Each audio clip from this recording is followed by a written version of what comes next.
يوم 5 يونيو سنة 1967 دخلت مصر الحرب مع العدوان الإسرائيلي، وللأسف اتعرضت مصر ساعتها لهزيمة منكرة. الهزيمة دي معروفة في تاريخنا المعاصر باسم النكسة، نكسة 67. سنة 1971 اتعمل فيلم سينما مصري بيوثق حالة المجتمع المصري وقت النكسة. الفيلم ده اسمه صرصرة فوق النيل، مأخوذ عن رواية أدبية للعبقري نجيب محفوظ اللي اتنشرت بتاريخ 1966، يعني قبل النكسة بسنة. طب ازاي فيلم معمول سنة 71 عن حدث حصل في البلد سنة 67 والنص الأصلي بتاع الفيلم منشور سنة 66؟ اللي هيجاوبك على السؤال ده الفيلم والمخرج بتاعه حسين كمال. تعال بقى يا شقيق ناخد جولة في صرصرة فوق النيل. ده أنيس زكي، موظف بوزارة الصحة. أنيس حالة إنسانية ميؤوس منها زيك وزي موظفين كتير في المجتمع. بيمشي يكلم نفسه في الشارع زي المجنون، وأظن أنت دلوقتي ما بقيتش تحس إنك لوحدك اللي بيكلم نفسه في الشارع من كتر اللي بتقابلهم جنبك بيكلموا نفسهم. المهم أنيس موظف حكومة غلبان، لا بيهش ولا بينش. في يوم من الأيام وهو بياخد التعميرة بتاعته بيصطبح يعني بلغتنا، بيقابل الممثل المعروف نجم مصر الأول الفنان رجب القاضي. رجب يعرف أنيس أيام ما كان جارهم في المنيرة زمان، وبعد السلامات والأحضان رجب بياخد أنيس معاه مملكته الروحية والمزاجية، عوامة على النيل بتضم كل كريمة المجتمع. كل ما هو كريمة عايم على وش النيل في العوامة دي. طبعا رجب القاضي احنا اتعرفنا عليه، ده بقى علي السيد، الناقد السينمائي المعروف والشهير بآرائه الموضوعية والهادفة في الأفلام اللي بينتقدها. بس هو عنده عيب قاسي إنه ما بيتفرجش على الأفلام دي أصلا. ده بقى خالد عزوز الأديب والروائي الشهير. أما ده بقى مصطفى راشد المحامي الكبير ووزير التشريع بمملكة رجب القاضي. شايف التقسيمة دي؟ احفظها كويس وخليك عارف الناس دي بوظائفهم دي هم دول كريمة المجتمع، وده موظف غلبان في وزارة الصحة.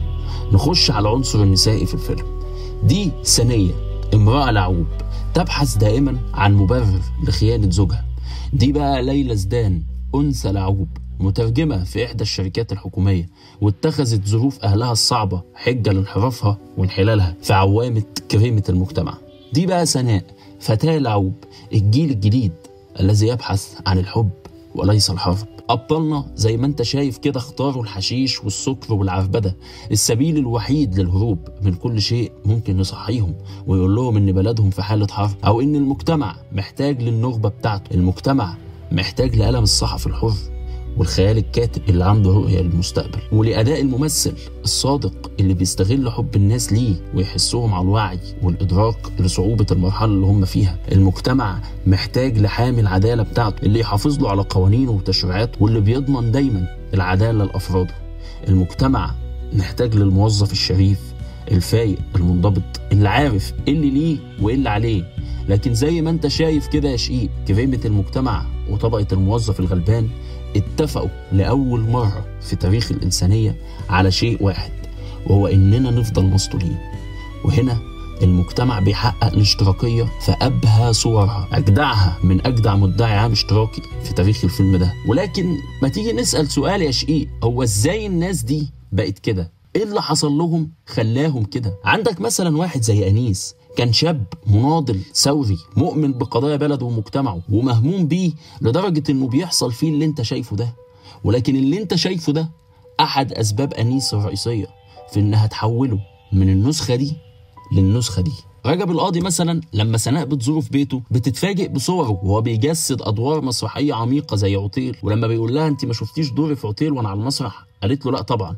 قال لها ايوه عندك حق، انت لولا دوري في التشت قال لي ما كنتيش شفتني اصلا. وبيبان قرف رجب القاضي من نفسه ومن دوره في التشت قال لي يا حلوه يا اللي يقوم استحمي اكتر لما مخرج الفيلم بيشكره على ادائه المبدع اللي عمله وبيرد عليه بكل بلاده، لملي الباقي بسرعه عشان ورايا ميعاد. ومن باب العلم بالشيء كده يا شقيق، الفيلم ده كله ابيض واسود الا المشهد ده. حسين كمال صمم يعمله الوان اسقاطا منه على نوعيه الاسفاف والانحلال اللي وصل له الفن الفتره دي. امال لو كان عايش وشاف اللي احنا بنشوفه كان عمل ايه؟ المهم عشان اكد لك وجهه النظر الهبزيه دي، شوف هنا خالد عزوز هيقول ايه. احنا شبان كنا برضو ثوريين، كنا بنخرج في المظاهرات ونتسجن ونطلع نشارك تاني في العمل السياسي.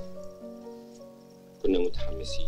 والحماس بطل ليه؟ الحقيقة بعد ما قامت الثورة حسينا إن مهمتنا انتهت، وفي الوقت نفسه لا حد دعانا ولا قال لنا تعالوا ساهموا معانا. خلاص فهمت كده ابعاد الشخصيه والباك هيستوري وايه رمزياتهم في الفيلم. تعالى بقى لقصه الفيلم. يوم راس السنه الهجريه، اليوم اللي هاجر فيه رسولنا الكريم عليه افضل الصلاه والسلام من مكه الى المدينه، بتقرر شله كريمه المجتمع ومعاهم اللعوب الثلاثة ومعاهم أنيس الموظف الغلبان ويهاجروا العوامة ويخرجوا ينشروا الفساد والانحلال في الأرض. وعشان المخرج يقول لك ليه يوم الهجرة النبوية بالذات خلى أنيس يعمل المشهد ده. قول لي يا عم عبد، تعرف ايه عن عيد الهجرة؟ ده اليوم يا بيه اللي هرب فيه النبي من الكفار. الظاهر ان النبي راح المدينة والكفار هم اللي جم على العوامة هنا. كريمة المجتمع كانوا واصلين لحالة من الانحلال والفساد للدرجة اللي بتخليهم يروحوا عند تمثال رمسيس واللعوب الثلاثة يتحرشوا بيه، وكريمة المجتمع تحشش عليه، وأنيس الموظف الغلبان قاعد ومتكيف ساكت زيك كده بالظبط يا شقيق. وكأن المخرج والكاتب عاوزين يقولوا لك ان الناس اللي المفروض يعرفونا قيمة تاريخنا وحضارتنا هم اول ناس بيتحرشوا بيها وبينتهكوها للدرجة اللي تخليهم ما عندهمش مانع يحششوا عليها. ومن باب العلم بالشيء يا شقيق، المشهد ده كانت الرقابة هتحذفه واعترضت عليه، لولا ان حسين كمال المخرج قعد مع وزير الثقافه عبد القادر حاتم وقتها وقال له ان المشهد ده ما بيقللش من تاريخنا، بل بالعكس انا بقلل منهم، هم بشبههم بالديدان اللي بيتمسحوا في حضارتنا. وبالفعل اقتنع عبد القادر حاتم بوجهه نظر حسين كمال، والمشهد اتعمل زي ما انت شايف. نرجع بقى للفيلم والاهم مشاهد.